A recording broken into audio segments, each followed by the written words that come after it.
All right, it is May 13th, 2009, at 2:05, Mooresville Public Library. This is Fire Department's Oral History Interview number 10 with Bob James. Okay. Tell us how you got started with the fire department. Well, actually, back in those days, it was I had been hanging around the police department for a long time, and before I got on the fire department, and so it was just kind of a natural progression to get on to the fire department. So went on to the fire department. It was in September of 1962. Okay. All right. How many people were there when you came on? How many were on? As far as the department, Mm-hmm. yeah, at that time it was mostly a volunteer fire department. There were 35 people. It was a volunteer chief, of course, and officers. We did have paid men. There was a paid man. Usually he would work the desk at the police department at night, and there was one other guy who would answer calls. Okay. Let's see. At that time, and you still had the call boxes. Yes, we did. Yeah, talk about. Well, the call boxes, and as a matter of fact, I still have one, as do a lot of the other folks around here. Mine was 17, I believe it was, and it was at the corner of Statesville and Iredale. And you would hear, it was really funny because there was a big air horn on top of the building, and it would sound out, it would blast out the code. Whether it was 17, you'd hear one long one, and then you'd hear, wait a second, you'd hear other long ones. And it got to where you could really hear it well, even in the dead of night with the transfer train, with the transfer truck going by your window. You could hear that horn, regardless of where you were within a mile or two radius. Your ears just got accustomed to it. Some of the people with those boxes had lines run into their house, and they'd have a little clanger, so when a box went off, it would ring in their house also. Then you would have to call the station, and you had a code word. What was it? Code word was Brock, B-R-O-C-K. Yeah. And that came from the candy bar. Oh, see, nobody's known what it was coming, how it come from. Yeah. Brock was a candy bar. Brock was a candy bar. Okay. That's where, in my understanding, that's where that code came from. All right, that's something new right there. Yeah, I like that. Yeah. Yeah. First fire. First fire was in the late afternoon. It was summertime. It was hot, and it was a trash dump. And it was up somewhere off Mazeppa Road. I can't remember exactly. I do remember that Wimp Rogers, myself, Joe Gilley, and Stancil Ingram were there.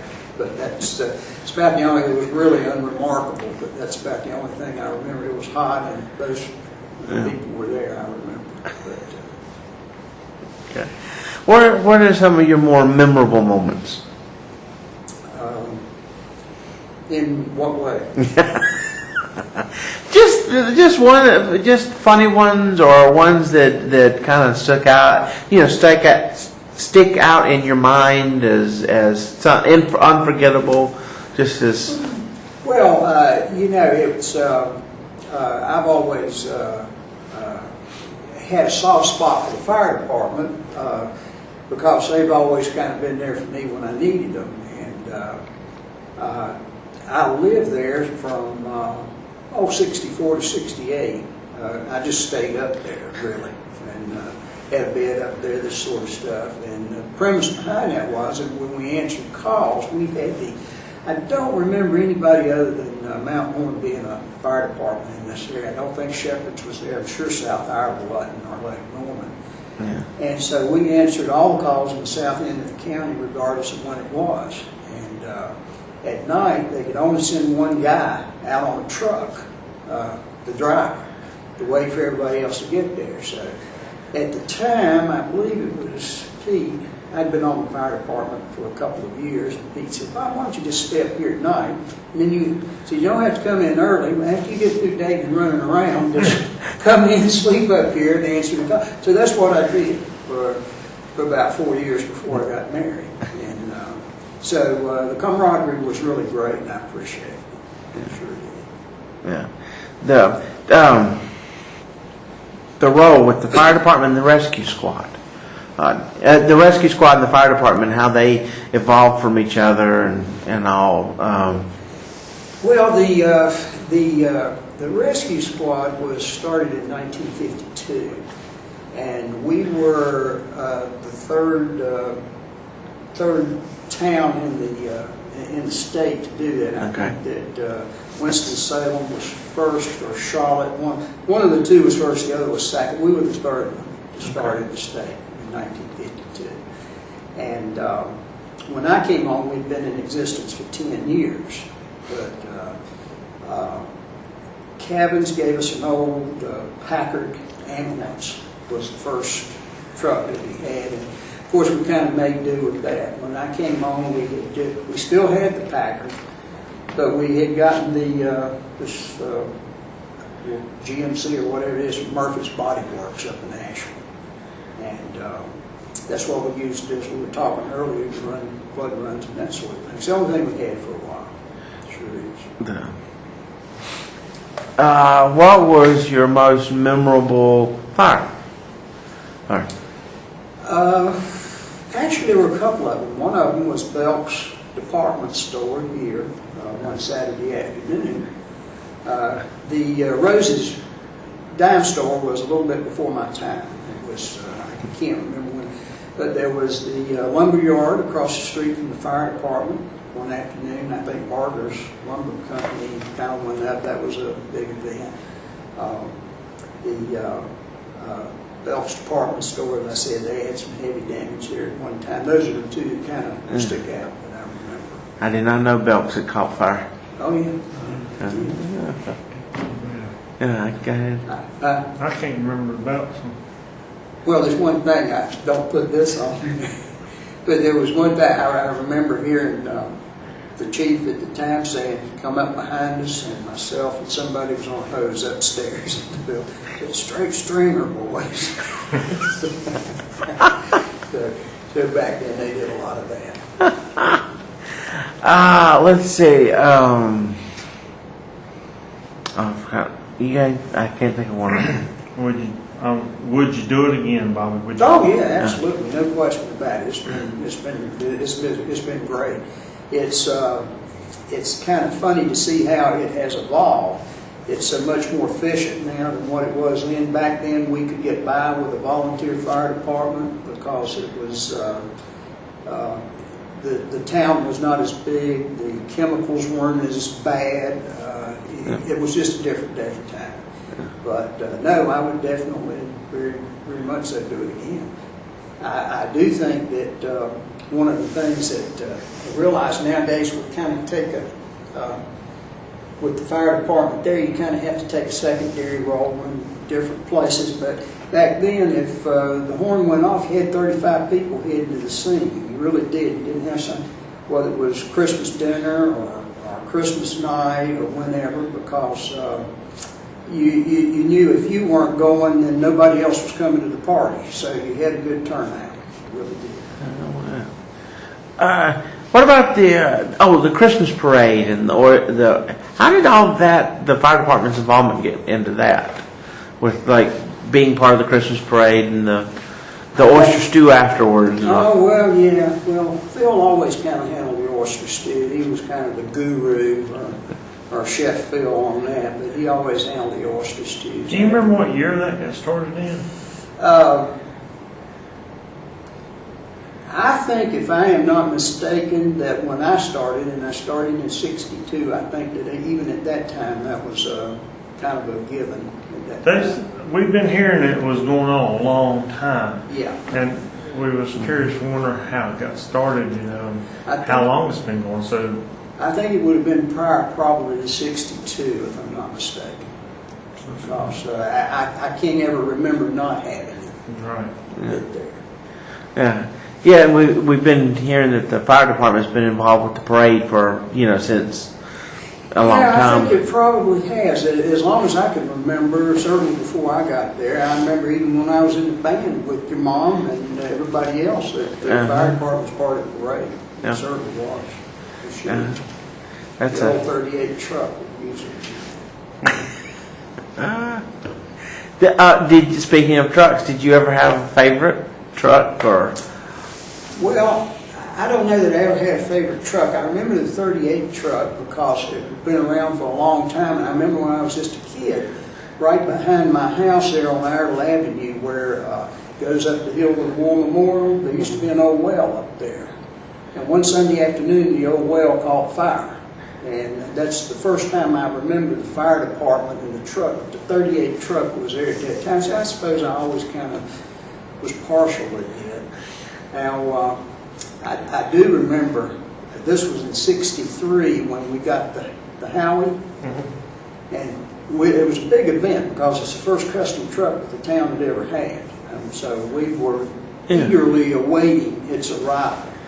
And so it was a Saturday night, and we knew that it was coming in. Of course, in the days that you didn't have the cell phones and this sort of thing. So about 1 o'clock, it rolls into the station up there on Main Street with the right side damaged. It had been in a wreck. Oh, Lord. Didn't know And that. so the guy spent the night, took it out early the next morning to take it back to wherever it was to have it repaired. No. How was it in a wreck? I don't know whether, I can't remember the details, I don't know whether, but it was pretty extensively damaged. Not that it couldn't be driven, but it was boogered up pretty good. Sure was. And then it came back. Yeah, about 6 weeks later. It was kind of anticlimactic, you know. It was Yeah. just,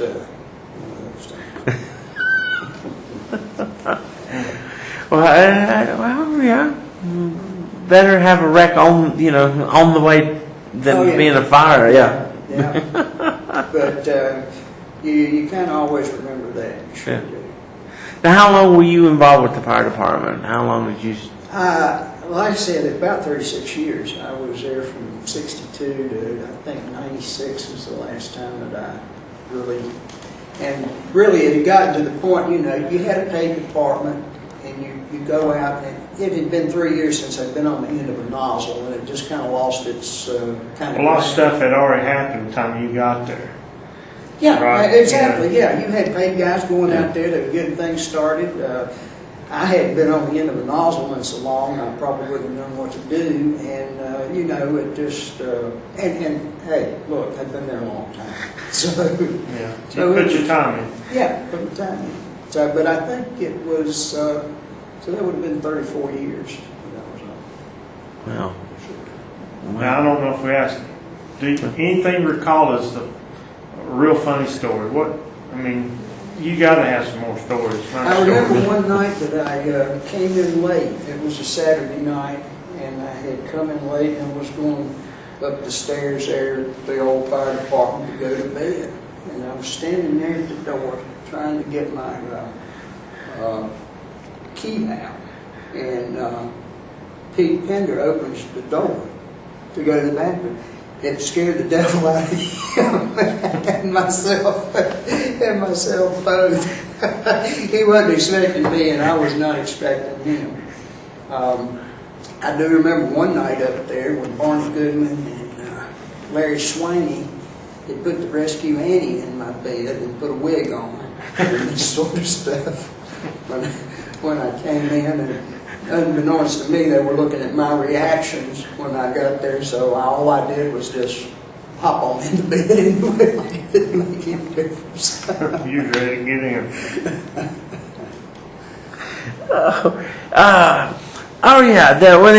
A lot of the guys have talked about that, how when it was at the old town hall, and you had that camaraderie between the police and the town and the fire, because you were all right on top of each other, and and nobody thought twice about stepping in and helping out or doing. Oh, no. Yeah. No.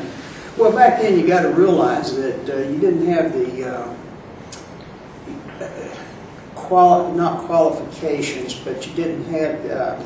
You've got a lot of things that you have to do now to be certified for for police duty, for fire duty, rescue, whatever it happens to be. Back then, it was not as much so. So a person could be with the fire department or the sheriff's department, just like I was. And nowadays, I just don't think you could. You was issued a gun, weren't you?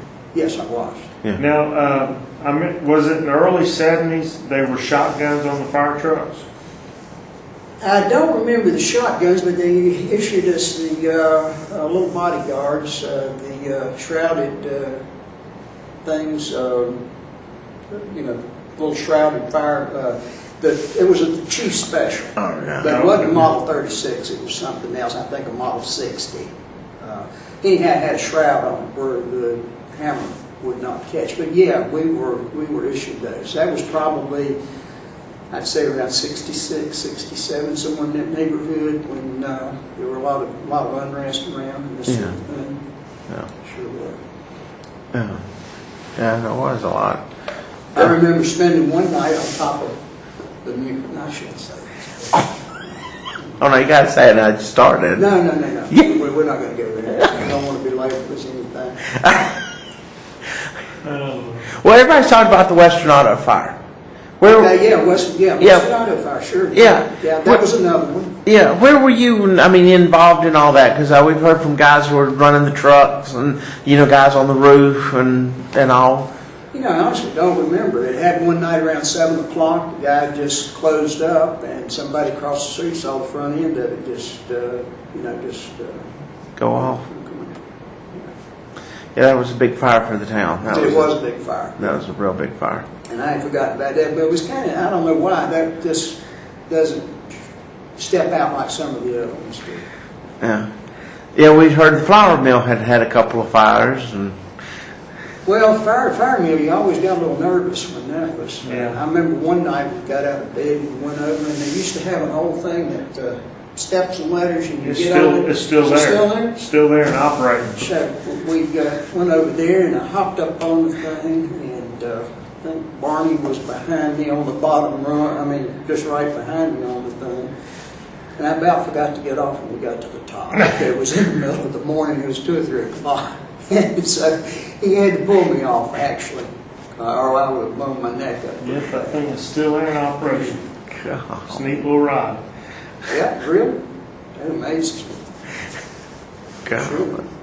I need to tour the flour mill now. Let's see. Okay, what would you want to relay to, say, the fire department years from now or 100 years from now about the fire department that you went through and you were a part of, and what would you want them to remember or to keep in mind as a part of this is what makes the Mooresville Fire Department? Well, that's a tough question. I do think one of the things that I see nowadays, I know with the fire departments, regardless of what it is, paid fire departments, I feel like that we were doing it because we wanted to, had to, and it was part of community service. And nowadays, I feel like people are extremely dedicated. But it's their job, it's their career.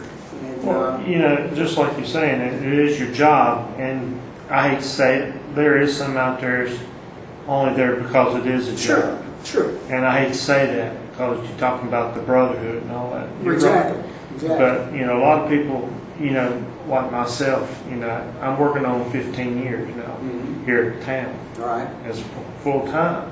So, you know me, Bobby. Sure. I'm wide open. I love it to death. I always have loved it. And I've always been around this town. Remember when you were in Salisbury? Yeah. You sure do. But, I just would. I think that sometimes they might lose sight of the fact that the other people were very dedicated also, and I would not want to lose sight of that fact. Yeah. Well, speaking of that, as y'all were talking about the paid and the brotherhood and all that sort of stuff, is that something that's being lost? Because some of them are career versus what it was like when you guys were doing it out of love and. No, I don't think it's being lost. I just think that sometimes probably don't think of it. They might look at us Yeah. and, yeah, what do you know? Yeah. You didn't do this. Easier time, and they're correct. It wasn't a much easier time. Yeah. Yeah, a lot of the guys, such as Mr. Sink and all, had remarked on how the newer, they don't seem to pass on that knowledge of how to do things that y'all had, and Well, I think they're much better trained and much more knowledgeable than we ever were. Yeah. So, and they have to be that way. Yeah. But no, I just think sometimes, you know, when you're young and you're excited and you're gung ho, you don't tend to. You look back here and you don't maybe appreciate what the other folks did down the line. Generations have made a huge change yeah, And that's true too. from Bobby, yeah, and I'm seeing it now, and I'm 41, and I'm seeing it when we're getting these new guys in here. Yeah. Yeah. That's a huge factor right there. yeah, You usually don't have, you got to realize that I'm not going to philosophize, but during the 60s it was a freestyle type thing. Everybody loosey-goosey. Nobody was responsible for anything. It was never anybody's fault. It was always a reason for it. And now you got that generation that's up, and they raised a generation that's even worse than they were. And so you don't have the family ties, you don't have the values and this sort of thing that you once had. yeah. Mr. Sink and a few of them afterwards remarked on that it was it was a community, and not just as the fire department itself has grown, Mooresville itself has grown, and that whole community knitness seems to be letting loose. That it's not, Oh, sure. that it's not the same. Oh, yeah, I think that's probably very true. You have a lot of outsiders that are in now. I'm not going to say outsiders, people that have come here from other places, and they have their ideas. And used to, you could walk up the street and see everybody you knew. Now I'm doing good if I can spot one person that I'm familiar with. So You're right. Yeah. Yeah. And that's not any worse or any better. It's just that, they come here from somewhere else and they don't share the heritage and that sort of thing. Yeah. The lake house. Oh yeah. Oh. Mountain Island Lake. Yeah. Okay, well, I probably got in trouble. We had a lake house, and they had this for a number of years out there on Mountain Island Lake.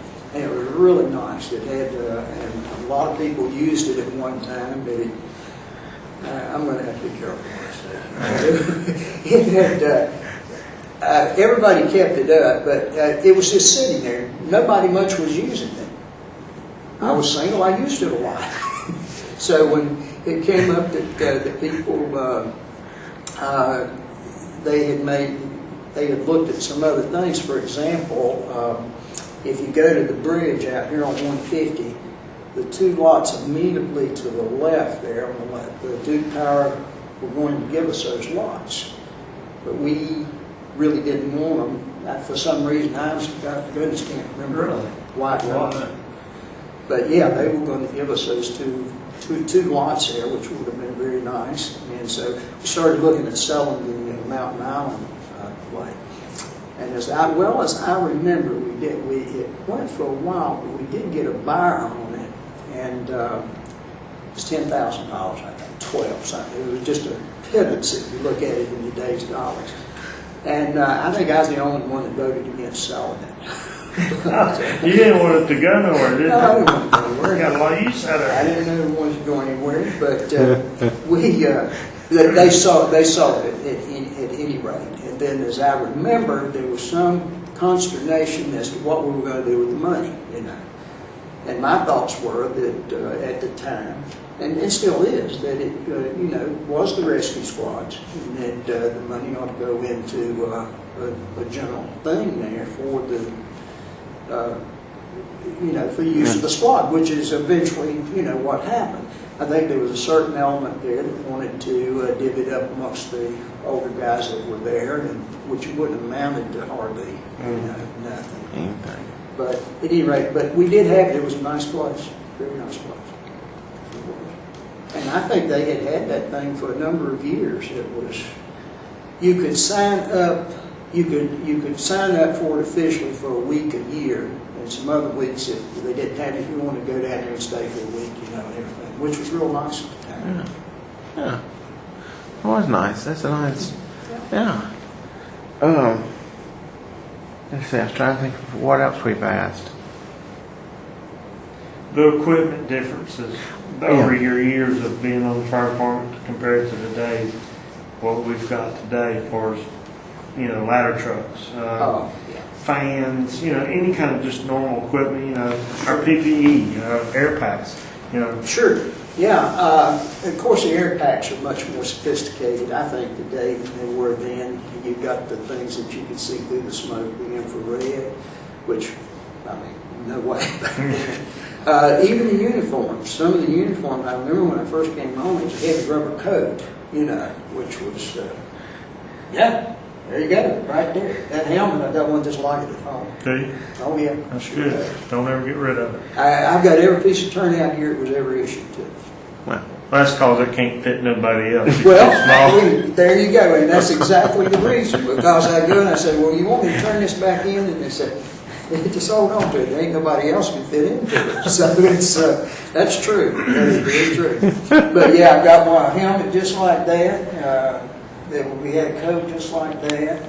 I've even got an 18-something fire helmet, not mine, but one that was issued. I gave one to the fire department, I don't know whatever happened to it. Now, the pull box you said you got, is it the down there, like, is it the cast aluminum ones, or is it one of those real heavy ones? This is real heavy. The first, oh, I love Yeah. to have that. Yeah, it's a real heavy one, it sure is. I remember when we'd go out to a brush fire, we would have the old Indian fighters, you may still have them. Oh, yeah, we still got it. Got the Indian fighters, Those things got heavy after a while. Yes, sir. They sure did. I know now you got some of the Hearst on the trucks. The first piece of extrication equipment we ever had other than a saw, just a regular saw and the electric saws and was a piece that they had made at Mooresville Iron Works. So it was a can, called a can opener. Still on the truck up there. Still works actually. But it looks like a can opener. I remember It's just a the giant piece you're can talking opener. about. Yeah. And that's what and believe me, it'll work on the top of a car. At least it would then. I doubt very seriously with the way they construct them now. It would. But, so yeah, the equipment's definitely improved. It's much better. Guys are much better trained on it. It's just a whole different ballgame. yeah. Sure is. Yeah. Now, when did they go from the call box system? When did that go out? It was 1977. And the way that I remember it was 1977. I don't have that good of a memory, but it was the year that Carolina won the national championship. And we were going on a cruise, and we were issued our pagers on the day that I left. Little thing that was a Redicom. It was about that big. They were real good pagers, but and I remember, I'd sure like to see this thing work, because it was a novelty to me. We'd always had the call boxes, but I had to wait till I got back. So and that's the only way I remember that it was 1977 in the spring. It was in March. Did you ever, I've always remember him tell the stories that they always had to go out in bad weather and trim the trees off the wires and all that. Did you ever get a part of that? I was never part of it. Never part of that? Yeah. But I understand they did, for sure. And maintain the boxes. Maintain the boxes. Yeah. Well, you'd go, what you would do is you would count it out. Or just pick up the phone and call and give the secret abracadabra code or candy bar. But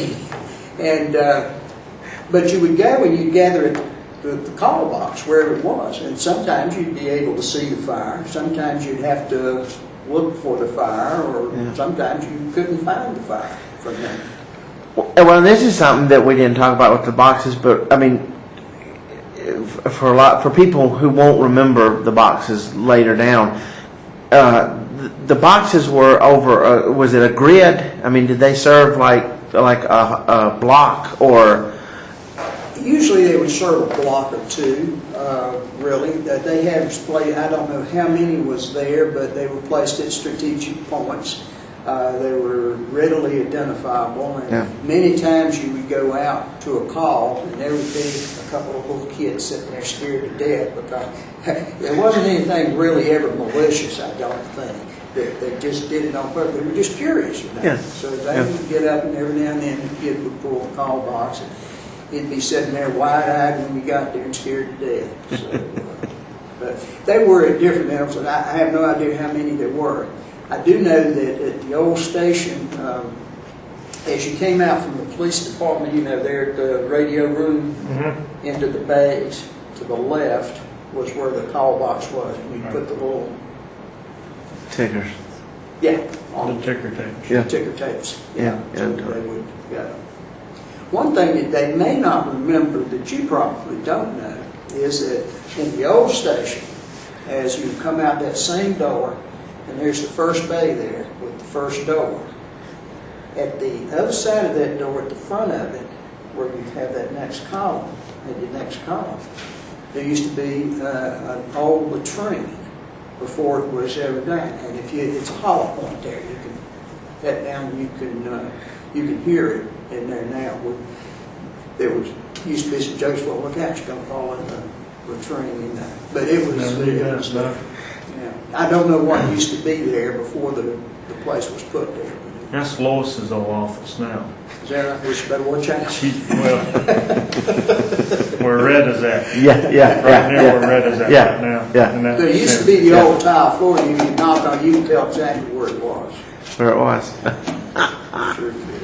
Yeah, that was, that, I will admit that was something I wish in the whole renovation of the town hall that we had photographed that better to document those bays and all that, because that was important. I mean, that was. Didn't they lose track of where that time capsule was up there? No, they found it. I knew they found it. I remember when it was buried, but Is that the one they reburied out in front of the flag? Yeah, that's one. it was out there in front of the flagpole to start with. It was relocated flagpole. Yeah. Well, they had relocated the flagpole, and then they started digging the foundation for that part of the building that took that's over, what they and found. that's how they found it. Yeah. I see. Okay. From what I heard, I think the backhoe went down came up with this big load of dirt and dumped it, and there it was. Oh, okay. Now, what year is it going to be open? It will be opened. Let's see. It was 50 years from 73, so it'll be 2023. Hey, 2023. Yeah. It was prematurely open, but yeah. It didn't open the whole box, did it? Did it? Yeah. It was what it was, and we're talking about funerals earlier. What they had was, it wasn't even really a coffin. They had just gotten the cement box that they put the coffin down into as a child's. And, I see. yeah, and as you know, in the earlier ones, they weren't water sealed or anything. No. They were just, No, it was just raw concrete. That's what it was, and that's what, yeah. And when the backhoe just pulled it up. So they've done it in a coffin. Yeah, it's in I think Kevin's done it in a nice sealed size coffin, but yeah, that's where that was. But that was something I wish we could have documented too. Was that being there, the departments, in the old town hall, and Right. because I mean that was for so long, that was town, and the trucks being there and the police being there and everybody being right there on top of each other. Oh, yeah. It was kind of close quarters. Of course, I think they always needed more room. Both of them did, so it was a good, Yeah. It was, good move to get out. It Yeah. sure was. I think the rescue squad initially moved out from there, not because of anything with the fire department at all, but because we just didn't have room to store some of the equipment. which they needed It was, at that time. both Too were tight. growing so much, and then Right. they had to move out, and that's how it separated. Well, actually it What? was, but the thing about it is that most people don't realize we moved down to where we are now. That was in 1977 also. And we moved down there then for more room so we could put some more equipment down there. But it was not to be separated from the fire department at that time. And we weren't separated from the fire department until about, I can't give you a date, but it hadn't been that long ago. I mean, it's been 10 years. Yeah. But when we were, for the longest time, we were I forget how it was worded, but it was still a part of the fire department itself. Till, it became no longer necessary to do that, and it was changed at that time. Sure was. Well, Anything else? I can't think of anything else. Can you think of anything else? Just trying to think, I know he's full of it. I mean, I could probably talk all day, That's okay. I made my living for 30 years talking, but, That's okay. it's just an interesting story. This is an interesting story. I don't care to have this put on tape at all, but Well, okay.